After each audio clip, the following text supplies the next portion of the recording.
بسم اللہ الرحمن الرحیم نحمدہ ونصلی علی رسولہ الکریم اما بعد۔ محترم ناظرین کرام، ایک صاحب ہیں محمد عامر، ان کا سوال ہے: السلام علیکم مفتی صاحب، عافیان نام لڑکے کا رکھنا کیسا ہے اور اس نام کے معنی کیا ہے، اس کے بارے میں بتلا دیں۔ وعلیکم السلام ورحمۃ اللہ وبرکاتہ۔ دیکھیے، جو لفظ آپ نے پوچھا ہے عافیان، یہ جو لفظ ہے ہم نے کافی تلاش کیا، ہو بہو تو یہ لفظ کہیں لغات کے اندر نہیں مل پایا ہے۔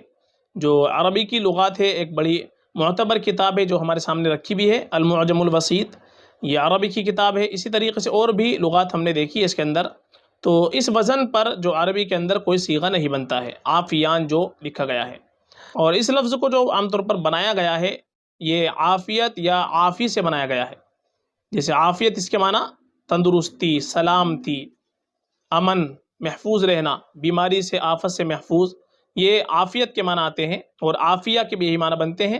اور عافی، اسی سے اس کو اگر عافیان بنایا گیا ہے تو اس کے معنی بھی عام طور پر یہی بن جائیں گے، لیکن یہ بنا ہوا لفظ ہے، گھڑا ہوا لفظ ہے، اس وزن پر عربی کے قواعد کے اعتبار سے کوئی صیغہ نہیں بنتا ہے عافیان جو آپ نے لکھا ہے، اس لیے یہ نام نہ رکھا جائے تو زیادہ بہتر ہے۔ اس کے بجائے آپ کوئی اچھا نام رکھ لیں، اچھے معنی والے نام رکھ لیں، یا اسی طریقے سے انبیاء کرام علیہ الصلوۃ والسلام کے ناموں پر، صحابہ رضی اللہ عنہم اجمعین کے ناموں پر، جو نیک لوگ گزرے ہیں ان کے ناموں پر رکھ لیں تو یہ اور بہتر رہے گا، باعث فضیلت رہے گا۔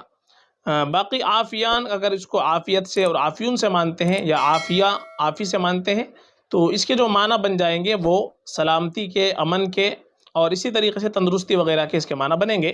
لیکن بہتر یہی ہے، مشورہ ہم یہی دیں گے کہ آپ اس کے بجائے کوئی اچھی نسبت سے نام رکھ لیں گے تو انشاءاللہ زیادہ بہتر رہے گا۔